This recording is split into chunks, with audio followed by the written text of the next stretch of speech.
Out of the darkness, figures emerge. Emaciated, exhausted, their eyes a mirror of the horrors they've experienced. Clutching their children, or what's left of their belongings, they stagger ashore. The final steps almost too much for some. At least 24 Rohingya refugees are said to have starved to death on board after their boat failed to reach Malaysia and drifted for weeks. My mother died in the boat. 4 of us, brothers and sisters, are still alive, but one of my brothers is missing. The UN's refugee agency has sent staff to help, describing the survivors as extremely malnourished and dehydrated. We suffered a lot. We were adrift for 2 months. Many of the people died. There were more than 500 of us. Now there are only 400. The Bangladeshi coastguard says it got a tip-off about the boat, finding it after a 3-day search off its southeastern coast.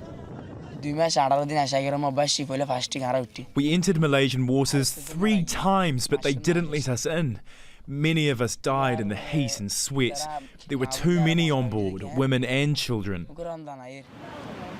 The Dhaka Tribune newspaper is reporting the boat was turned back from Malaysian waters because of coronavirus restrictions. The Coast Guard says it's looking into whether the group was fleeing Myanmar or the crowded refugee camps in Bangladesh. The UN says the Rohingya are the world's most persecuted minority. They're also the largest stateless group, denied citizenship by Myanmar, where many have lived for centuries.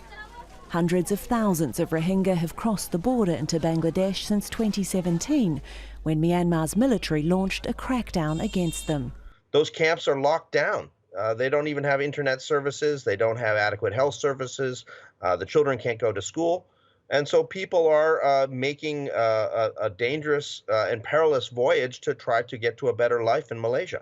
Malaysia is very reluctant to have more people arrive at their borders. And there was a previous boat that came on April 5th where over 200 Rohingya made it to Langkawi. They're still in quarantine, and there's concerns about what's going to happen to them. The UN has offered to help move this group to quarantine facilities and treat those needing medical care. While their immediate future may be certain, it's not the one many here were hoping for. Alexi, Al Jazeera.